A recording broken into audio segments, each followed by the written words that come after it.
আলোচনা করার জন্য আমি সূরা হুদের কয়েকটি আয়াত তেলাওয়াত করেছি, সাথে সাথে মুসলিম শরীফের একখানা হাদিসের অংশও আপনাদের সামনে পাঠ করেছি।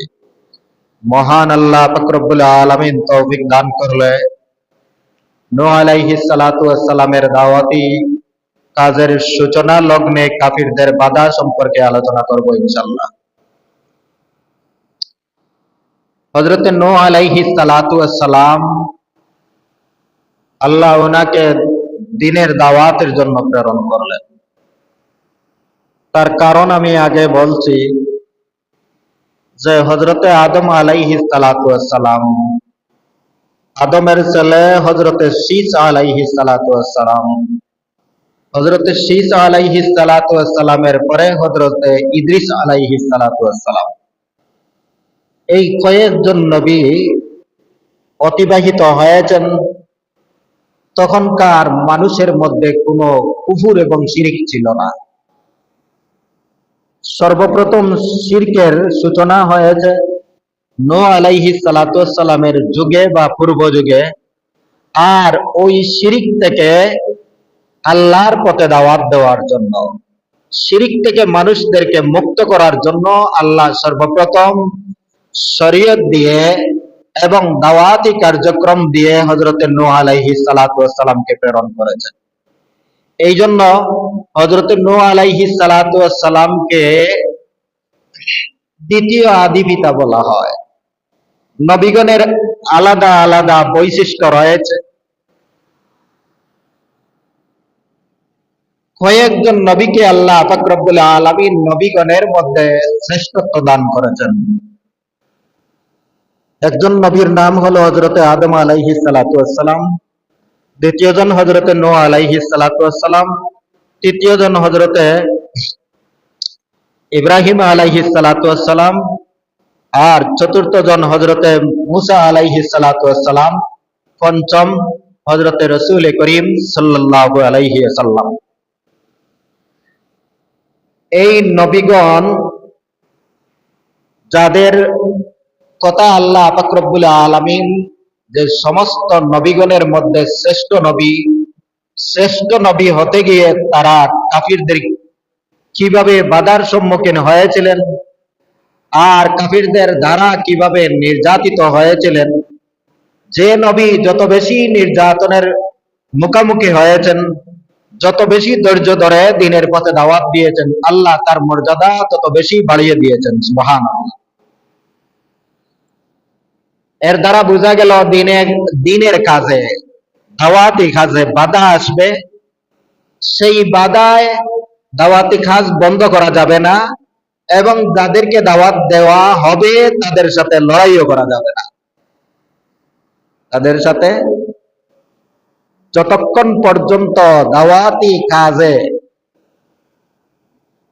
পরিপূর্ণভাবে প্রতিবন্ধকতা সৃষ্টি না করবে, বাধা না দিবে, ততক্ষণ পর্যন্ত তাদের সাথে লড়াই করা যাবে না। হিকমত এবং কৌশলের সাথে সাথে দাওয়াত দিতে হবে। এটাই হলো দাওয়াতের মূল নীতি, মূল প্রক্রিয়া। হযরত নূহ আলাইহিস সালাতু ওয়াস সালামকে আল্লাহ যখন প্রেরণ করলেন, ওয়ালাকাদ আরসালনা নূহান ইলা কওমিহি, আল্লাহ বলেন আমি নূহ আলাইহিস সালাতু ওয়াস সালামকে তার সম্প্রদায়ের প্রতি, তার জাতির প্রতি প্রেরণ করেছিলাম।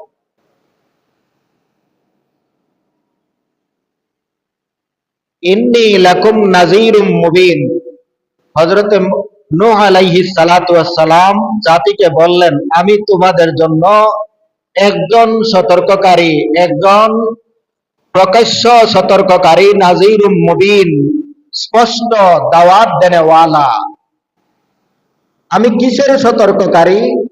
তোমরা যে কুফর এবং শিরকের মধ্যে লিপ্ত হয়েছ, সেই কুফর আর শিরকের কারণে তোমাদের ভবিষ্যৎ অন্ধকার। তোমরা আখিরাতে আল্লাহর আদালতে জবাব দিতে হবে যে রব্বুল আলামিনের জমিনের তাকিয়া আল্লাহ পাক রব্বুল আলামিন দুনিয়াতে প্রেরণ করেছেন তার ইবাদত করার জন্য। ইবাদতের মধ্যে তোমরা যে অন্যকে আল্লাহর শরীক সাব্যস্ত করেছ, সেই শিরকির কারণে তোমাদের উপর মহা আযাব আর গজব আসবে, সেই আযাব সম্পর্কে সতর্ক করার জন্য আমি তোমাদের মধ্যে আগমন করেছি। ওয়ালাকাদ আরসালনা নূহান ইলা কওমিহি ইন্নী লাকুম নাযীরুম মুবিন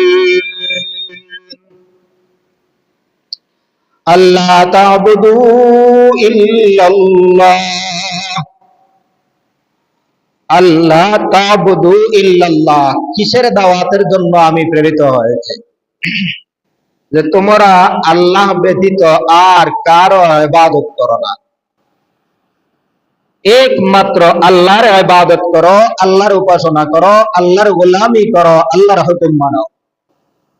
আল্লাহ তা'বুদু ইল্লাল্লাহ ইন্নী আখাফু আলাইকুম আযাবা ইয়াউমিন আলীম, কারণ এক লাঞ্ছনাদায়ক দিনের শাস্তি সম্পর্কে আমি তোমাদের জন্য ভয় করছি।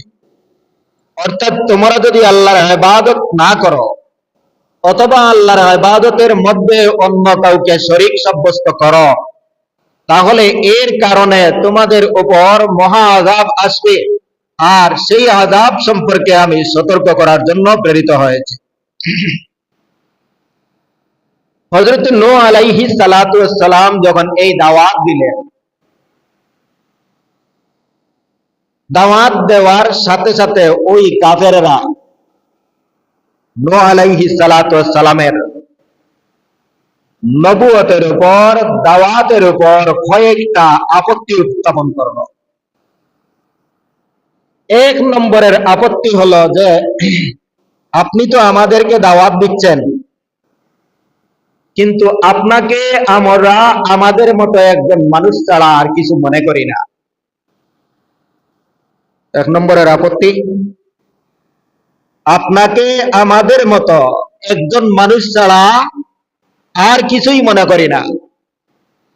দুই নম্বরের আপত্তি হলো আপনার সাথে যারা ঈমান গ্রহণ করেছে, আপনার দাওয়াত যারা কবুল করেছে, তারা হলো আমাদের সমাজের মধ্যে অতি নিচু পায়ার মানুষ, যারা ইতর, দুর্বল, অসহায়, অপমানিত, অসম্মানিত লোক আপনার সাথে আছে। ওই দুই নম্বর আপত্তির দুইটা শাখা। এক নম্বর, আপনি যদি প্রকৃতপক্ষে নবী হতেন অথবা সম্মানী কোনো ব্যক্তি হতেন, তাহলে এই দেশের, এই জাতির সবচাইতে সম্মানিত ছেলেরা আপনার কে বিশ্বাস করত, আপনাকে অনুসরণ করত। বোঝা গেল যারা দুর্বল, অপমানিত, অসহায়, গরিব, মিসকিন, সমাজের মধ্যে লাঞ্ছিত, অপমানিত, তারাই যখন আপনার উপর আপনাকে বিশ্বাস করেছে, তাই আপনার কথা এবং ধর্ম সঠিক হবে না। কারণ যদি আপনার কথা এবং আপনার দাওয়াত, আপনার দিন, আপনার নবুয়ত যদি সত্যিকারের হয়ে থাকে, তাহলে তো ওই সমাজের মধ্যে সবচাইতে বড় লোকের ছেলেরা অথবা সমাজের সবচাইতে বড় মুরব্বী যারা, সমাজের প্রতিনিধি যারা, জাতির নেতৃত্ব দেয় যারা, তারাই তো আপনার ধর্ম কবুল করার কথা। কিন্তু তারা যখন কবুল করে নাই, বিদায় আপনার দাওয়াতটাও সুন্দর নয়, আপনার দাওয়াতটাও পরিপূর্ণ নয়। এর দ্বিতীয় অংশ হলো যে এদের সাথে যদি আমরা আপনার ধর্ম অনুসরণ করি, আপনার কথাকে মানি, তাহলে তো ওদের সাথে আমাদের সমাজ করতে হবে। যদি এই দেশের সবচেয়ে অপমানিত এবং নিচু সম্প্রদায়ের লোক তারাও ঈমান কবুল করে, আমরাও ঈমান কবুল করি, তাহলে তো সবাই সমান হয়ে গেলাম। এক সারিতে পূজা বসা করতে হবে, এক সারিতে নামাজ পড়তে হবে না? ইসলামের মধ্যে কোনো বেশ কম আছে? ধনী লোককে সামনের সারিতে দিতে হবে, গরিব লোককে পিছনের সারিতে দিতে হবে, নেতাকে সামনে দিতে হবে আর প্রজাকে পিছনে দিতে হবে। এমন কোন নিয়ম চিরাচরিত ইসলাম ধর্মের মধ্যে কখনো ছিল না। এই কারণে তাদের আপত্তি হলো যে ওই সমাজের নিকৃষ্ট লোকেরা যখন আপনার সঙ্গী, তাই আমরা যদি ইসলাম কবুল করি তাহলে আমরাও তো তাদের সারিতে চলে যাব, তা হবে না। 3 নম্বরের আপত্তি হলো আপনার মাঝে এমন কোন শ্রেষ্ঠত্ব আর মর্যাদা দেখি না যা একজন নবী এবং নেতা হওয়ার জন্য যে গুণাবলীর দরকার আপনার মধ্যে তা দেখি না। কারণ ওরা তো তাদের বিবেক অনুযায়ী নবীকেও অনুমান করেছে। দুনিয়ার সমাজে নেতৃত্বের জন্য যার টাকা পয়সা বেশি আছে তার অনুসরণ লোকেরা করে বেশি। যে সবচেয়ে সন্ত্রাসী, চাঁদাবাজি, মাস্তানি, স্মাগলারি করে তার অনুসরণ করে সমাজের বেশি লোক। কারণ যে সভ্য এবং ভদ্র তার সাথে চললে কোনো লাভ হবে না। আমিও সন্ত্রাসী এবং চাঁদাবাজি হতে পারবো না, আমিও তার মতো একজন নেতা হতে পারবো না। এই কারণে তাদের দৃষ্টিতে ওই নূহ আলাইহিস সালাতু ওয়াস সালামের মধ্যে এমন নেতৃত্বের গুণ নাই যে কারণে তার অনুসরণ করতে হবে। আপত্তি কয়টা? 3টা। মৌলিক আপত্তি হলো 3টা। 1 নম্বরের আপত্তি হলো আপনি আমাদের মতো মানুষ। 1 নম্বরের আপত্তিটা আপনি আমাদের মতো একজন মানুষ। আর 2 নম্বরের আপত্তি হলো আপনার সাথে গরিব লোক আছে, আমরা যদি আপনার কথায় দাওয়াত কবুল করি তাহলে ওদের সাথে আমাদের সঙ্গ দিতে হবে, আমাদের মান সম্মান ইজ্জত কিছুই থাকবে না।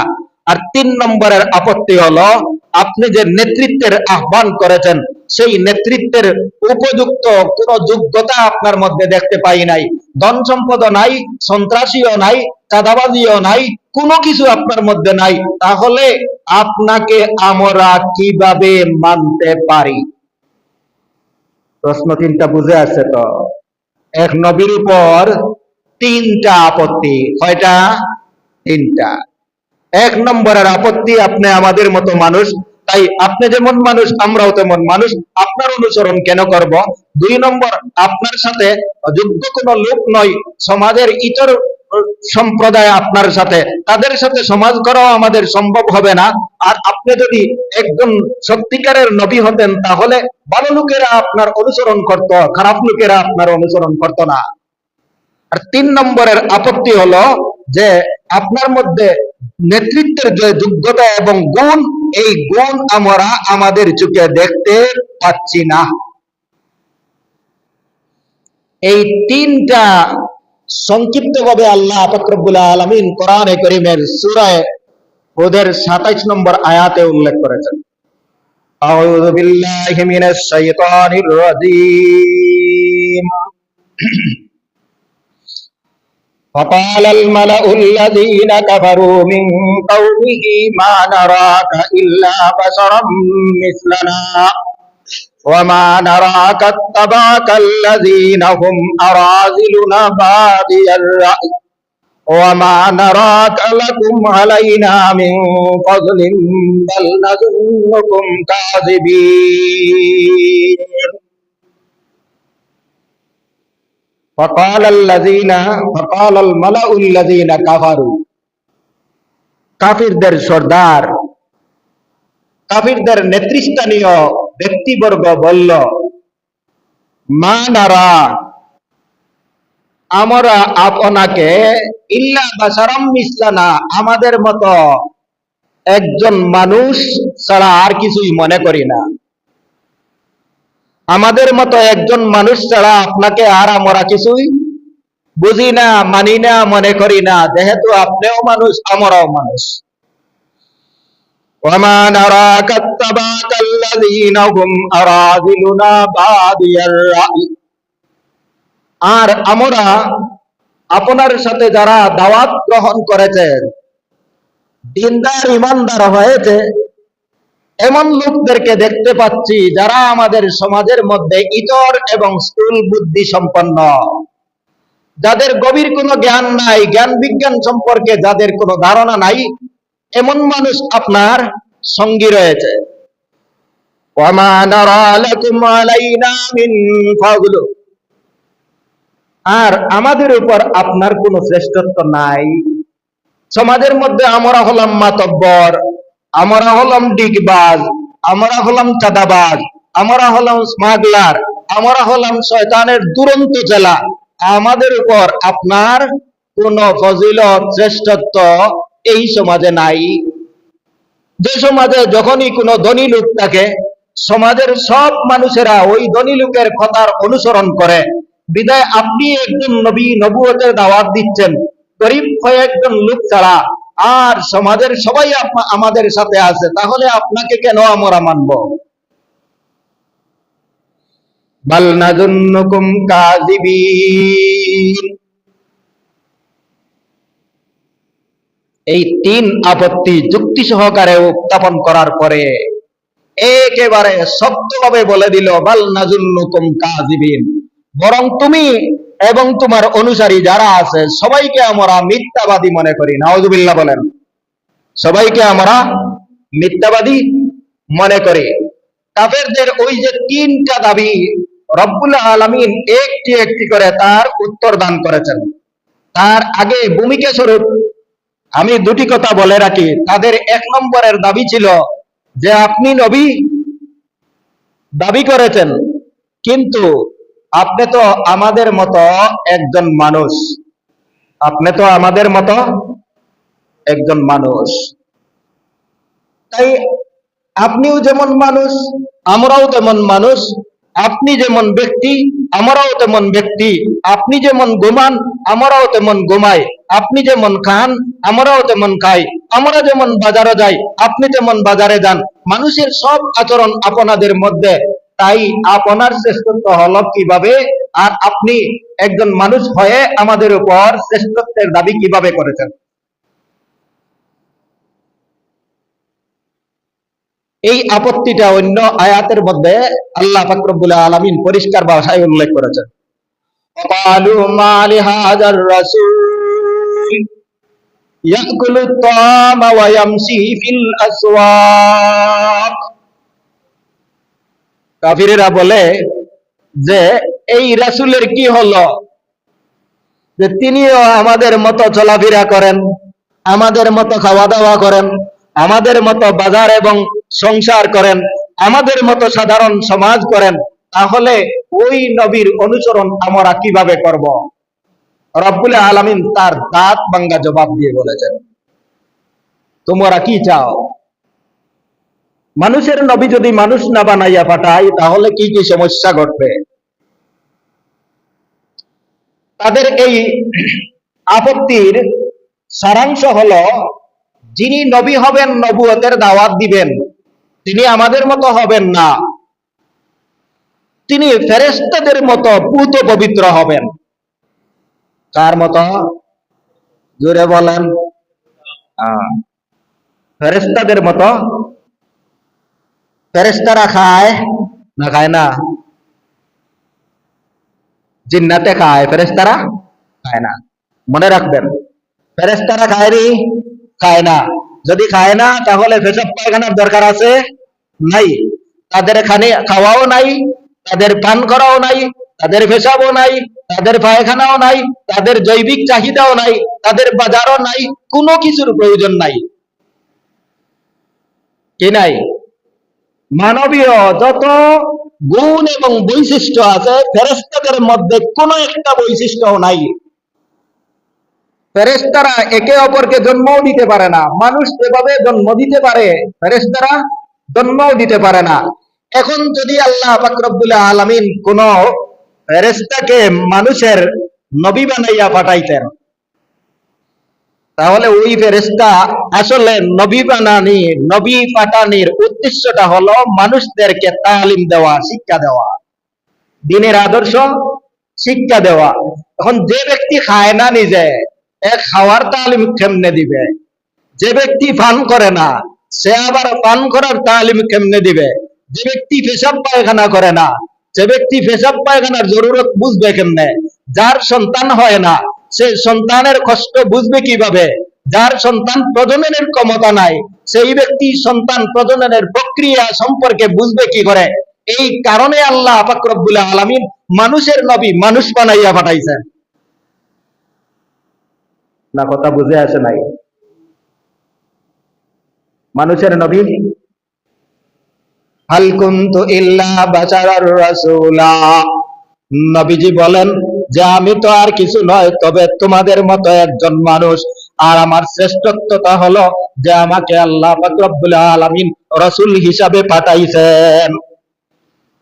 মানবীয় সব গুণাবলী আমার মধ্যে থাকার পরেও শ্রেষ্ঠত্বটা হলো আল্লাহ পাক রব্বুল আলামিন আমাকে নবুয়তের দায়িত্ব দিয়েছেন, রিসালতের দায়িত্ব দিয়েছেন, এটাই হলো আমার শ্রেষ্ঠত্ব। এখন যদি কোনো ফেরেশতা কোন জাতি এবং কোন উম্মতের জন্য নবী হয়ে আসতো, তাহলে ফেরেশতা যখন পেশাব পায়খানা লাগে না তখন 24 ঘন্টা মানুষদেরকে ইবাদত করানোর জন্য ফেরেশতারা তাগিদ দিত। এখন যদি কোনো মানুষের পেশাব পায়খানা ধরতো তবুও পেশাব পায়খানা করতে দিত না। এটা বুঝেই না তো, যার পেশাব পায়খানা নাই তার জরুরত বুঝেই না। না বুঝেন কষ্ট কতটুকু? পেশাব পায়খানা আটকাইলে কষ্ট কতটুকু হবে? এই কারণে শরীয়তের নির্দেশ হলো আপনার যদি প্রস্রাব এবং পায়খানার বেগ বেশি থাকে তাহলে নামাজ বাদ দিয়ে আগে শেষ করে আসবেন, তারপরে নামাজ পড়বেন। ঠিক তদ্রূপ ভাবে আপনার কিদার জ্বালা যদি বেশি থাকে আর নামাজের সময় হয় তবুও আপনার কিদা আগে শেষ করেন, তারপরে আপনি নামাজ পড়েন। এই নির্দেশটা আল্লাহ পাক রব্বুল আলামিন মানবীয় দুর্বলতা বুঝিয়া নবীর মাধ্যমে এই নির্দেশ দান করিয়া দিলেন। কিন্তু যেই ফেরেশতা নামী রসুল আসবেন ওনার তো পেশাবও নাই, পায়খানাও নাই, কিদাও নাই, উনি নামাজ কোন সময় পড়তে হবে না পড়তে হবে দূর পূর্বক সবাইকে বাধ্যতামূলক নামাজ পড়াইতো। এতে মসজিদ নষ্ট হোক আর নাই হোক। দ্বিতীয়ত, যদি ফেরেশতাদেরকে আল্লাহ নবী বানাইয়া পাঠাইতেন তাহলে ওই ফেরেশতারা এমন শক্তিশালী যে কয়েক হাজার মানুষ যদি এক দিকে রাখা হয় আর একজন ফেরেশতা একদিকে রাখা হয় তাহলে হাজার হাজার কোটি কোটি মানুষের চাইতে একজন ফেরেশতার শক্তি আরো বেশি। সুবহানাল্লাহ বলেন। হযরত জিবরাইল আলাইহিস সালাতু ওয়াস সালামের ডানা কতটা? 600। কত? 600 ডানা। এক ডানা যখন সম্পূর্ণ বিস্তার করেন সাথে সাথে সারা আসমান ও জমিনের মধ্যবর্তী মহাশূন্য পরিপূর্ণ হয়ে যায়। তাহলে একজন ফেরেশতা কত শক্তিশালী! ওই ফেরেশতার রাগ যদি উঠে আর উম্মতে কথা না মানে তাহলে সারা পৃথিবী একসাথে ধ্বংস করে দিবেন। যেমন লূত আলাইহিস সালাতু ওয়াস সালামের জাতিকে ধ্বংস করার জন্য জিবরাইল তার ডানার এক সাইড ঢুকাইলেন মাটির নিচে আর আসমান পর্যন্ত উঠাইয়া আবার ওই জাতিকে সেই কূপের মধ্যে ডাললেন। আজ পর্যন্ত সেটা এমন ভাবে সাগর হয়েছে, সাগরের নাম লূত সাগর, মৃত সাগর। সাগরের নাম কি? ফেরেশতা যদি রাগ করেন তাহলে দশা কি ঘটিবে? একটা মানুষও আর পৃথিবীতে থাকবে না। তাই তোমাদের যে যুক্তি, তোমাদের যে দাবি যে নবী আমাদের মতো মানুষ, আল্লাহ বলেন তোমাদের মতো মানুষ তো বানাইয়া নবী পাঠাইলাম, ফেরেশতা বানাইয়া নবী পাঠাই নাই। কেন? ফেরেশতা বানাইয়া পাঠাইলে তোমরা আবারও আপত্তি উত্থাপন করতে যে আমরা এক জাতি আর ফেরেশতা আর এক জাতি, উনার খাওয়া দাওয়ার প্রয়োজন নাই, জৈবিক চাহিদা নাই, মানবীয় দুর্বলতা নাই, যার কারণে উনার সংস্কৃতি, উনার বাস্তবতা, উনার জীবন যাপন আমাদের জীবন যাপন হাজার হাজার ব্যবধান, উনাকে আমরা নবী মানতে পারি না। তখন আপত্তি উল্টা আসতো। 2 নম্বরে হযরত নূহ আলাইহিস সালাতু ওয়াস সালাম যে জবাবটা দিলেন, قال يا قوم أرأيتم إن كنت على بينة من ربي وآتاني رحمة من عنده فعميت عليكم। হে আমার জাতি, আমি যদি নবুয়তের দাবির উপর প্রতিষ্ঠিত থাকি আর আমার আল্লাহ আমাকে নবুয়তের প্রমাণাদি দিয়ে নবুয়ত প্রমাণিত করে থাকেন, ও আতানি রহমাতাম মিন ইনদি, আর নবুয়ত আমাকে দান করেন এবং নবুয়তের প্রমাণাদিও আমাকে দান করেন, তারপরেও তোমরা যখন অন্ধের মতো না দেখার বান করবে, এরপরেও কি আমি তোমাদের উপর জোরপূর্বক ধর্ম চাপিয়ে দিব? কথাটা কেমন ঘুরাইল? এক নম্বরে তোমার দাবি ছিল যে নবী হতে হলে ফেরেশতা হতে হবে, অথবা আমাদের চাইতে ভিন্ন প্রক্রিয়ার হতে হবে। আল্লাহ তার জবাব দিয়ে নূহ আলাইহিস সালাতু ওয়াস সালামের বাণী উল্লেখ করলেন যে আমি যদি নবী দাবি করি আর আমার নবুয়তির দাবির প্রতি প্রমাণ থাকে, আর আমাকে যদি আল্লাহ নবুয়ত দান করেন, এগুলা দেখার পরেও যদি তোমরা না দেখার পান করো, তাহলে দ্বীন এবং ইসলাম জোরপূর্বক চাপিয়ে দেওয়ার বিষয় নয়। এটা ঈমান এবং ইসলাম হলো অন্তরের বিষয়। আন্তরিকতার সাথে স্বেচ্ছায় যে গ্রহণ করবে তাকে আল্লাহ পাক রব্বুল আলামিন আদর দান করবেন, আর স্বেচ্ছায় যে গ্রহণ করবে না তাকে আল্লাহ শাস্তি দান করবেন। আমি যদি তোমাদের উপর জোরপূর্বক সেই ধর্মকে চাপিয়ে দেই, তাহলে ওই ধর্ম তোমাদের গ্রহণ করাও উচিত হবে না। একদিকে তাদের জবাব দেওয়া হয়েছে, অপরদিকে চিরাচরিত আম্বিয়ায়ে কেরামের একটা নীতিমালা বর্ণনা করা হয়েছে যে কোন জাতিকে জোরপূর্বক ইসলাম ধর্ম গ্রহণ করানো যাবে না। তা কোন নবীর বৈশিষ্ট্য নয়, কোন নবীর দাওয়াতি সিস্টেম নয় যে মানুষকে বাধ্য করিয়া ইসলাম কবুল করাবে। মানুষকে বাধ্য করিয়া তাকে কোন সময় দ্বীন বোঝানো হবে, আকীদা এবং বিশ্বাস তাকে বাধ্য করা হবে, এমন কোন নবী এমন আচরণ করেন নাই।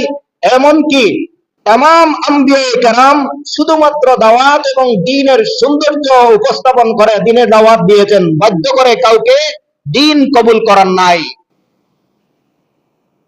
তাহলে আমাদের সমাজে একটা কথা আছে যে ইসলামের মধ্যে এত জেহাদ হলো কেন?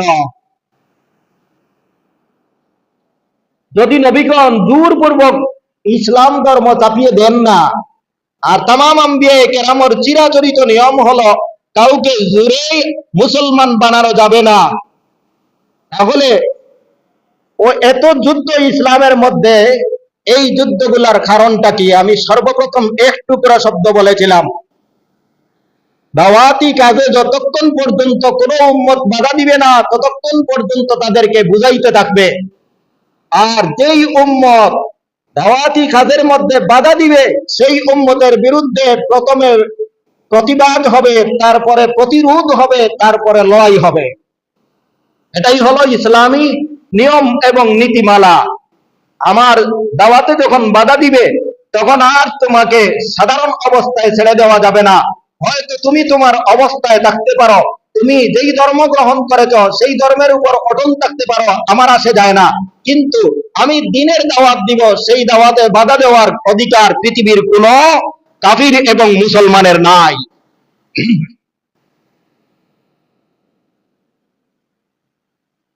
কথা আপনাদের বুঝে আসছে তো? দাওয়াতি কাজে যখন বাধা দিবে, দ্বীনের দাওয়াতে যখন বাধা দিবে, দ্বীনের প্রচারে যখন বাধা দিবে, মুসলমানে ইসলামী আমল করতে যখন বাধা দিবে, তখন সেই বাধা দানকারীকে প্রতিহত করা সকল মুসলমানের উপর ফরজ।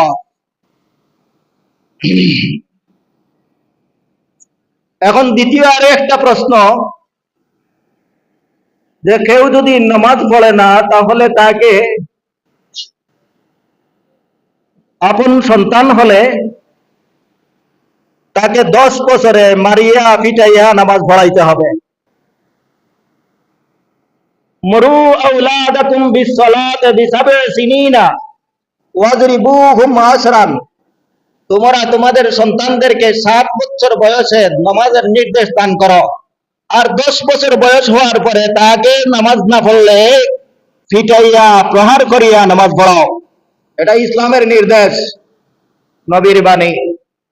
তাহলে প্রশ্ন আসলো যে দিন যদি জোরপূর্বক গ্রহণ করানো জায়েজ নয়, ইমান যদি বাধ্য করিয়া গ্রহণ করানো কারো উপর চাপিয়ে দেওয়া জায়েজ নয়, তাহলে নামাজ পড়ানো কেন বাধ্য করা হলো?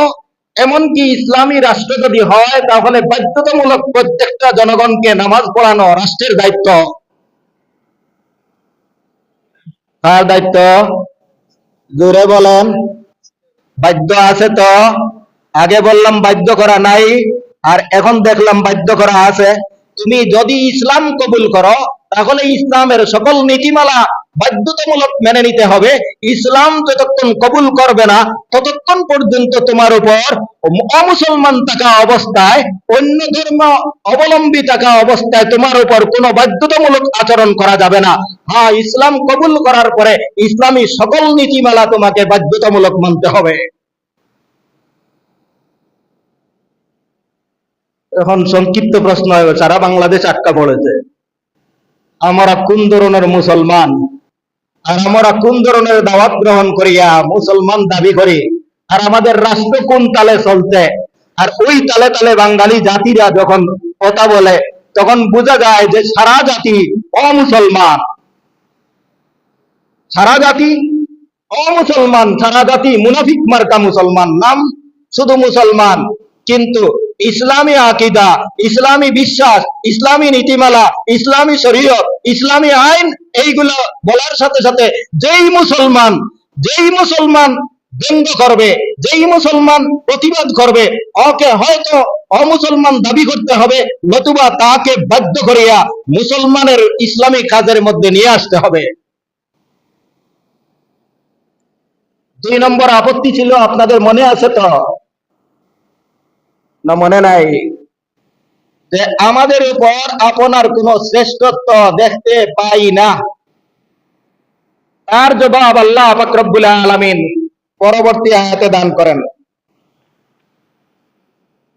ওয়া কাওমি লা আসআলুকুম আলাইহি মালা ইন আজরিয়া ইল্লা আলাল্লাহি ওয়া মা আনা বিতারিদিল লাযিনা আমানু ইন্নাহুম মুলাকু রাব্বিহিম ওয়ালাকিন্নী আরাকুম কওমান তাজহালুন।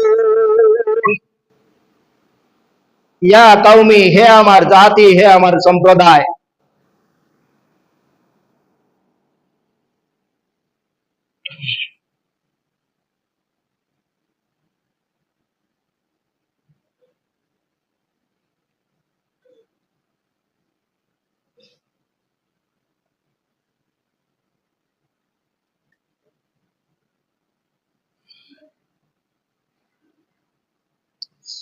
লা আসআলুকুম আলাইহি আমালা,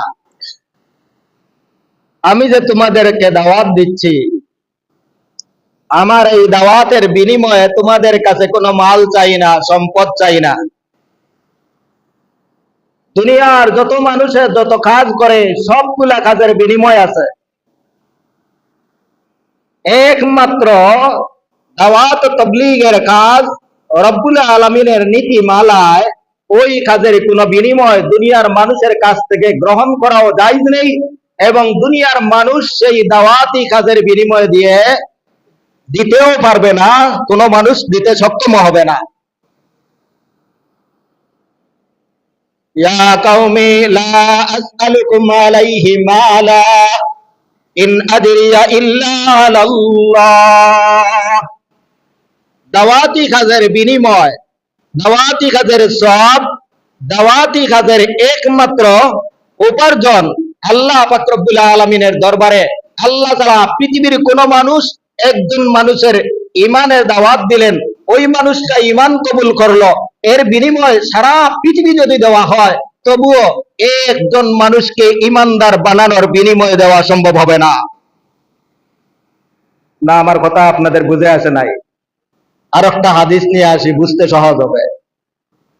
সারা পৃথিবী এক পাল্লায় যদি রাখা হয় আর লা ইলাহা ইল্লাল্লাহু মুহাম্মাদুর রাসূলুল্লাহ এই কলিমা যদি এক পাল্লায় রাখা হয়, তাহলে আসমান জমিন সহ সারা পৃথিবীর যতখান ওজন হবে, লা ইলাহা ইল্লাল্লাহর ওজন তার চাইতে বেশি হবে। তাহলে এই কলিমা আমি যাকে বিশ্বাস করাইলাম, যার অন্তরে ঢেলে দিলাম, যাকে জাহান্নাম থেকে বাঁচাইলাম, ওই ব্যক্তি সারা পৃথিবী যদি আমার বিনিময় দেয়, তবুও সেই কলিমার বিনিময় হবে না। এই জন্য আল্লাহ বলেন, আম্বিয়া কেরামের দাওয়াতি কাজের বিনিময় হলো একমাত্র আমার কাছে সওয়াব ছাড়া আর দুনিয়ার মানুষ তা দিতে পারবে না। ওয়া কাওমি লা আসআলুকুম আলাইহি মালা ইন আজরিয়া ইল্লা আলাল্লাহ। এই দাওয়াতি কাজের সওয়াব একমাত্র আমার আল্লাহর কাছে আমি পাওয়ার আশা রাখি, তাছাড়া তোমাদের কাছে এর বিনিময় চাই না। ওমা আনা বিতারিদিল লাযিনা আমানু ইন্নাহুম মুলাকু রাব্বিহিম ওয়ালাকিন্নী আরাকুম কওমান তাজহালুন। আর তোমাদের একটা দাবি ছিল। আমাদের নবীর একটা ঘটনা বলি। হযরতে বেলাল হাবশী, উনি একজন চেহারাও সুন্দর নাই, রঙেও সুন্দর নাই, বডি স্ট্রাকচারও সুন্দর নাই, নাক একটা বিরাট সেফটা, এত একজন অস্বাভাবিক মানুষ। হযরতে সুহাইব রুমি রাদিয়াল্লাহু তাআলা আনহু, তিনিও গোলাম, বেলাল হাবশীও গোলাম, খাব্বাব ইবনুল আরত রাদিয়াল্লাহু তাআলা আনহুও গোলাম, আবু হুরায়রা রাদিয়াল্লাহু তাআলা আনহু একজন অভাবী দরিদ্র। এই সমস্ত কয়েকজন সাহাবী আছেন। কাফিরদের সর্দারেরা বলল যে আপনার কাছ থেকে যদি ওই সমস্ত গোলাম এবং ইতর ছোট জাতের লোকদেরকে তাড়িয়ে দিতে পারেন, তাহলে আমরা ভেবে দেখবো আপনার ধর্ম কবুল করব কিনা, চিন্তা করিয়া দেখব মুসলমান হওয়া যায় কিনা। রব্বুল আলামিন আসমান থেকে জবাব দিয়ে বললেন, ওয়ালা তাতরুদিল্লাযিনা ইয়াদউনা রাব্বাহুম বিল গাদাতি ওয়াল আশিয়্যি ইউরিদুনা ওয়াজহাল্লাহ। ও নবীজি, ওই সমস্ত দাপটওয়ালা দুষ্ট কাফিরদের কথায় আপনি আমার এমন বান্দাদেরকে তাড়িয়ে দিবেন না, যারা দিবারাত্রি রব্বুল আলামিনের সন্তুষ্টির জন্য, আল্লাহ পাক রব্বুল আলামিনকে পাওয়ার জন্য আল্লাহর ইবাদত করে। গরীব আর ধনী, ইজ্জতওয়ালা আর বেইজ্জতি তোমাদের দুনিয়ার জীবনের মান সম্পদের চাবিকাঠিতে নয়। গরীব ধনী এবং সম্মানী অসম্মানী একমাত্র আল্লাহর দরবারে খাড়া সম্মানী, আল্লাহর দরবারে খাড়া অসম্মানী। যারা আল্লাহর দরবারে আল্লাহর গোলামি করে, আল্লাহর হুকুম পালন করে, রব্বুল আলামিনকে পাওয়ার আশায় আশায় জীবন ব্যয় করে, তারাই হলো আল্লাহ পাক রব্বুল আলামিনের কাছে সবচাইতে সম্মানিত।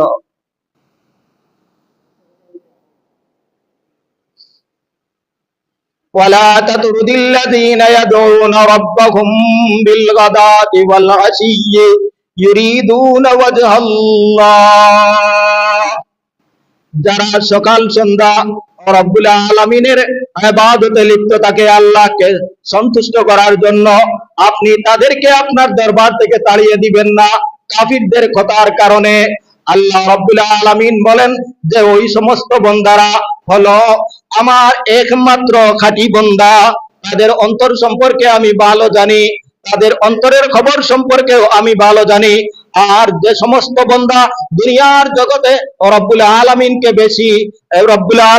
বেশি ভয় করবে, আখিরাতের আযাবকে ভয় করবে, রব্বুল আলামিন বলেন, ইন্না আকরামাকুম ইনদাল্লাহি আতকাকুম।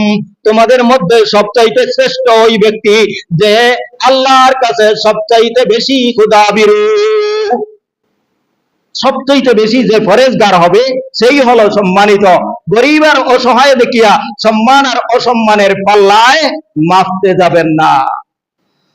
লা ইন আজরিয়া ইল্লা আলাল্লাহি ওয়া মা আনা বিতারিদিল লাযিনা আমানু। আর যারা আমার দরবারে ঈমান আনয়ন করেছে, আমি তাদেরকে তাড়িয়ে দিতে পারি না। ইন্নাহুম মুলাকু রাব্বিহিম, তারা চায় তাদের প্রতিপালকের সাথে সাক্ষাৎ করবে। ওয়ামা ওয়ালাকিন্নী আরাকুম কওমান তাজহালুন। হযরত নূহ আলাইহিস সালাতু ওয়াস সালাম তার জাতিকে বলেন, তোমরা যে আমার সাথে যে উম্মত ছিল, গরিব এবং অসহায়, দরিদ্র এবং নিপীড়িত, ওই সমস্ত মানুষদেরকে তোমরা যখন আল্লাহর পথ থেকে বাধা দান করেছ, আমি তোমাদেরকে দেখতে পাচ্ছি তোমরাই হলে প্রকৃত বোকা। যারা তার মাবুদকে চিনে না, যারা তার খালিককে চিনে না, যারা তার মালিককে চিনে না, যারা তার মালিকের কথা শুনে না, তারাই হলো পৃথিবীতে সবচাইতে মূর্খ এবং অজ্ঞ। ওয়া কওমি মান ইয়ানসুরুনি মিনাল্লাহি ইন তারাতুহুম, হে আমার জাতি, আমি যদি তাদেরকে আমার দরবার থেকে তাড়িয়ে দেই, গরিব এবং অসহায় হওয়ার কারণে, তোমাদেরকে সম্মান দেওয়ার কারণে আমি যদি তাদেরকে তাড়িয়ে দেই, আর রব্বুল আলামিনের পক্ষ থেকে আমার উপর কোনো আযাব আর গজব আসে, তাহলে কে আমাকে রক্ষা করবে? আফালা তাযাক্কারুন, তাহলে তোমরা কি চিন্তা করো না, ভেবো না? দুনিয়ার মানুষের মধ্যে যারা আল্লাহ পাক রব্বুল আলামিনের দ্বীনকে কবুল করে, ওই সমস্ত মানুষই আল্লাহর দরবারে সবচাইতে মহব্বতের।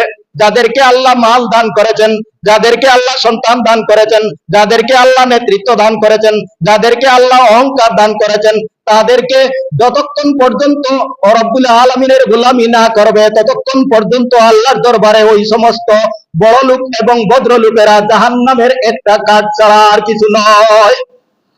ওয়ালাকিন্নী আরাকুম কওমান তাজহালুন, তোমাদের আরো একটা আভ্যন্তরীণ দাবি ছিল যে নবুয়তের দাওয়াত দিতে হলে আমাদের মতো মানুষ না হয়ে একজন ফেরেশতা হওয়া উচিত ছিল।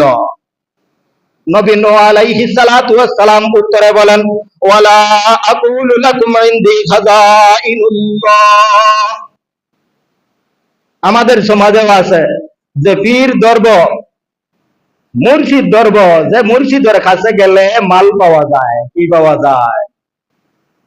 এর কারণে সত্যিকারের পীরের মর্যাদা আল্লাহর দরবারে অনেক বেশি। পীর তো ফার্সি শব্দ, আর ওই সত্যিকারের পীরের মর্যাদা আল্লাহর দরবারে বেশি থাকার কারণে অনেক সাজিয়া পীর হয়, অনেক রাস্তাঘাটে পীর সাজে।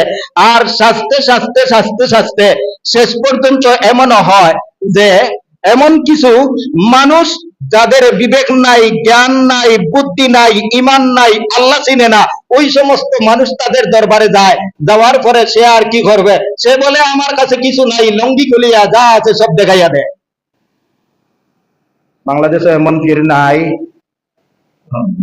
অনুগত 2-4 দিন আগ থেকে ল্যাংটা বাবার দরবারে কি চলে? উরুস চলে। কার দরবারে? ল্যাংটা বাবার দরবারে উরুস চলে। আপনারা তো মাল পাওয়ার জন্য গেলেন, আপনারা ওর কাছ থেকে এমন কিছু পাইবেন যে দুনিয়াতে স্বর্গে বাস করবেন, আখিরাতে স্বর্গে চলে যাবেন। আর সে বলল, না না, আমার কাছে কিছু নাই, আমার কাছে যা আছে সব আপনাদেরকে দেখাইয়া দিলাম। নাম তার ল্যাংটা বাবা, নাম তার হুজুর। পীর দরব তো পীর সাহেবের কাছে যদি কিছু না পায়, আল্লাহ ওই হুজুর নিয়ে আসতে হবে যেই হুজুরের দোয়া কবুল হয়ে যায়। আমি যে হালাল খাইলাম না হারাম খাইলাম এই চিন্তা নাই, যে হুজুরের দোয়া কবুল হবে সেই হুজুরটাই প্রকৃত পীর। এই কারণে আল্লাহ পাক রব্বুল আলামিন হযরত নূহ আলাইহিস সালাতু ওয়াস সালামের বাণী বলেন, ওয়ালা আকুলু লাকুম ইনদি খাযাইনুল্লাহ, আর আমি তো তোমাদেরকে বলি না যে আমার কাছে আল্লাহর ধনভাণ্ডার আছে, আর সেই ধনভাণ্ডার তোমরা যদি ইসলাম কবুল করো তাহলে তোমাদেরকে বন্টন করে দিব। আমি তো তা বলি না। ওয়ালা আলামুল গায়বা, আর আমি তো গায়ব জানি না। না নবীগণ গায়ব জানেন? আমার পকেট থেকে বলছি, সূরা হুদ আয়াত নম্বর 29, 30, 31, ওয়ালা আলামুল গায়বা, আর আমি তো তোমাদের কাছে এমন দাবিও করি না যে আমি গায়ব জানি, আর তোমাদের ভবিষ্যতে কি হবে না হবে তাও আমি বলতে পারি, এমন দাবি তো আমি করি নাই। ওয়ালা আকুলু ইন্নী মালাক, আর আমি তো তোমাদেরকে বলি নাই যে আমি একজন ফেরেশতা। ওয়ালা আকুলু লিল্লাযী তাজদারি আয়ুনুকুম, আর তোমাদের কাছে যারা দুর্বল মনে করো, ইতর মনে করো, তোমাদের চক্ষুতে যারা অসহায় দুর্বল সমাজের মধ্যে, আমি তো তাদের ব্যাপারে তোমাদেরকে বলি নাই যে তারা আল্লাহর কাছে কোনো কল্যাণ পাবে না। অর্থাৎ তোমাদের কাছে যদিও তারা অপমানিত, যদিও তারা অসম্মানিত, যদিও তারা দুর্বল, যদিও তারা গরিব এবং অভাবী, কিন্তু রব্বুল আলামিনের দরবারে তাদের জন্য অসংখ্য কল্যাণ আর বরকত রয়েছে। এটা তারা পাবে না বলি আমি তোমাদের কাছে কোনো দাবি করি নাই। ওয়ালা আকুলু লাকুম ইন্নী মালাকুম ওয়ালা আকুলু লিল্লাযী তাজদারি আয়ুনুকুম লান ইউ'তিয়াহুমুল্লাহু খায়রা আল্লাহু আ'লামু বিমা ফি আনফুসিহিম। রব্বুল আলামিন বলেন, ওরা গরিব ঈমানদার, কিন্তু ওদের অন্তর সম্পর্কে আল্লাহ বেশি জানেন। কার অন্তরের মধ্যে কতটুকু আল্লাহর ভয় আছে, কার অন্তরের মধ্যে আল্লাহর মহব্বত কতটুকু আছে, কার অন্তরের মধ্যে আল্লাহর ভালোবাসা কতটুকু আছে, কার অন্তরের মধ্যে ইবাদতের মধ্যে আন্তরিকতা বেশি আছে, ও রব্বুল আলামিন ছাড়া আর কেউ বলতে পারবে না। ওয়া আল্লাহু আ'লামু বিমা ফি আনফুসিহিম ইন্নী ইযাল লামিনাজ জালিমিন। কোন নবী যদি তার সহায়ক কোন উম্মতকে গরিব হওয়ার কারণে তাড়িয়ে দেন, তাহলে তিনি জালিম হয়ে যাবেন। নবী নূহ আলাইহিস সালাতু ওয়াস সালাম বলেন, ওই গরিবদেরকে তোমাদের কথায় যদি আমি আমার দরবার থেকে তাড়িয়ে দেই, তাহলে ওরা আল্লাহর দরবারে ফরিয়াদ করবে আর আমি জালিম হয়ে যাব। আমি নবী হয়ে জালিম হতে চাই না। ক্বালু ইয়া নূহু قد جادلتنا فأكثرت جدالنا فأتنا بما تعدنا إن كنت من الصادقين। নবীর সাথে বিস্তারিত যুক্তি এবং তর্কের পরে যখন দেখলো আর পারবে না, আর তাদের অন্তরে ঈমান ও আল্লাহর পক্ষ থেকে নসিব নাই, দাওয়াত দেওয়ার পরে যাদের ভাগ্য ঈমান কবুল হয় নাই, ওই সমস্ত মানুষেরা চূড়ান্ত পর্যায়ে দৃষ্টতা দেখায় আর বলে, এখন আর আপনি যা তর্ক বিতর্ক করেছেন, আপনি যা আমাদের কাছে ওয়াজ নসিহত উপদেশ দান করেছেন, আমরা এইগুলা যথেষ্ট হয়ে গেছে, আর কিছুই না, বলি না, বুঝবো না, মানবো না। ফাতিনা বিমা তাইদুনা ইন কুনতা মিনাস সাদিকিন। আমরা না মানলে যে আযাব আর গজবের কথা আপনি বলতেন, সেই আযাব নিয়ে আসেন। না বুঝেন নাই? আমাদের দেশের সমাজের ভাষা হলো, পারলে কিছু করিলেই। আমি গান করব, আমার বিয়ার বাড়িতে নাচ দিব, উলঙ্গ নাচাইব, আমি শোরুম উদ্বোধন করব, নষ্টা মহিলা আনিয়া করব, এতে তুমি মোল্লার আসে যায় কি? যদি কোনো কিছু করার থাকে তাহলে নিয়ে আসে। সমাজে এমন বাক্য আপনারা শোনেন না?